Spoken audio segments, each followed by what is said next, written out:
Welcome to the channel. I'm going to have two links down below in the description box to credit where I'm getting my information from.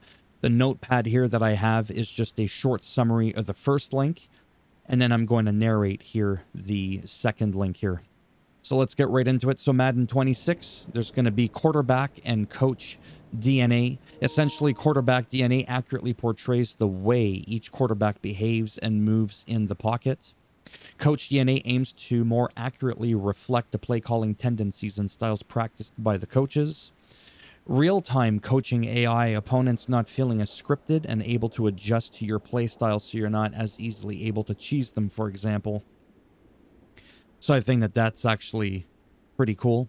Each coach responds with their own signature style. The weather, it's more than just looks, as it affects your footing. Slippery conditions such as rain or snow can actually make you slip, perhaps even fumble the ball, as we've seen in some clips. Fog will reduce the visibility if you're the quarterback. Custom defense zones. So the last year, Madden 25 had custom route stems, allowing creative offensive play calling. Now the defense is getting that same love, and now they're able to counter players, allowing players rather to counter those custom offensive routes. Offensive line overhaul, no longer what felt like just an afterthought. Ignoring certain players instead of blocking defenders who are of smaller importance. More realistic movement as opposed to simply strafing from left to right. Okay? Now I'm going to get into this here, and I'm just going to kind of narrate a little bit quickly here to get through this as fast as I can.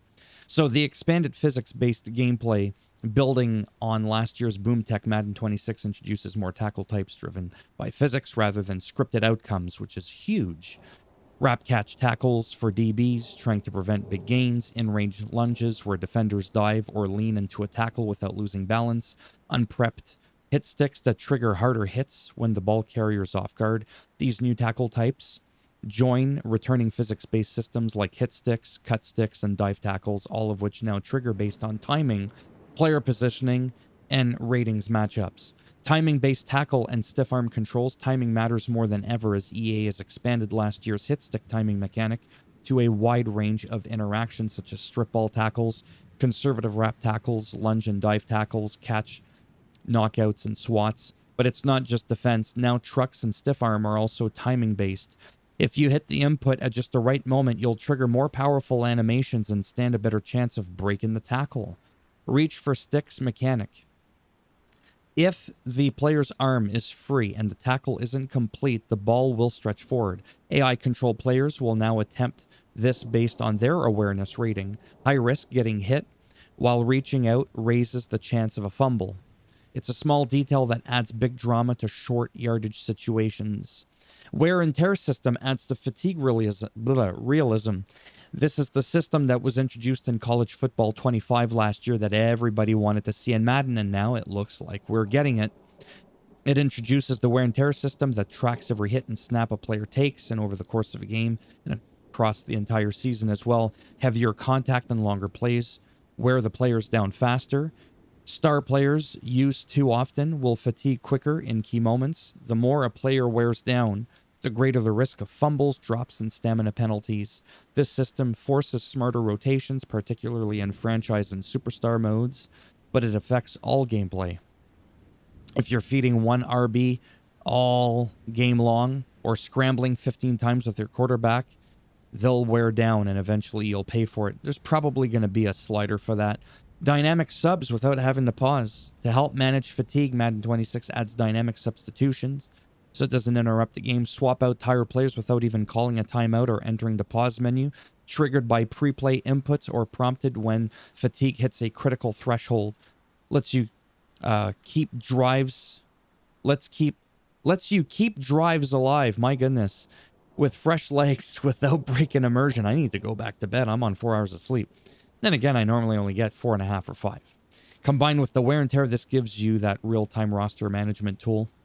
And it's just crazy. The block steering, control in the trenches. Defensive players get more control when engaged with blockers thanks to the block steering, a system that lets you steer the blocker left or right, or into the backfield using the left stick. Maintain lateral movement when trying to get around the edge and plug a gap. Apply realistic pressure or leverage based on size, momentum, and ratings. Block steering gives linemen and linebackers more user influence. No more feeling stuck in a block with no way to affect the play. AI defenders now manage gaps intelligently. Block steering doesn't just benefit the user, AI controlled defenders also fight for gap leverage more effectively, you'll see. Better pursuit angles based on the defensive scheme. Interior linemen fighting to hold or collapse gaps. Run fits that reflect modern football spacing and awareness, and this system complements the new leverage-based blocking animation and adds another layer of authenticity to every play. And then the fatigue penalties will create risk-reward decisions because of the wear and tear and the long-term stamina. Do you keep your star RB in on 3rd and 2 with 90-plus carries logged? Do you let your W wide receiver? Whatever. Return punts late in the game after 10 targets. Is your quarterback still accurate while scrambling at 40% stamina? Knowing when to push a tired player and when to rotate is now part of your strategy. And it's more than just animations, it says. In closing, it's real football logic. The new control, you get the idea, the whole skit and skadoodle here. This looks like it's going to be shaping up to be a great game. I kind of say that every year because they keep showing us these new things, and then sometimes they take things away and then they put them back many years later. Kind of feels like a 2 or 3 steps forward, 1 or 2 steps back. Either which way, I can notice the small incremental improvements, usually from year to year. Sometimes from one year to the next, that jump is a little bit bigger. Just quickly based on what I have seen, this may be one of the biggest jumps we've seen in quite a long time. And for the first time this generation, PS4 and Xbox, they're on their ass. You're not getting this game. You got to have a PS5 or an Xbox Series X and S, or, which I thought this was interesting, a Switch 2. I'm just saying, which technically is a little bit stronger than a PS4, but let's not get into those details. So yeah, so there you have it. As always, if you liked the video, go ahead, give it a thumbs up. It does greatly help support the channel with the algorithm and trying to make me more relevant in the search results. And if you didn't like the video, go ahead and give it a thumbs down, and I'll bend it in half, twist it, break it off in your ass with him tackling you from behind, which is disgusting. If, you want to subscribe naturally, that would be great. But if not, I don't blame you. Thanks for stopping by anyways. Take care, and maybe I'll see some of you in the next one. Bye for now.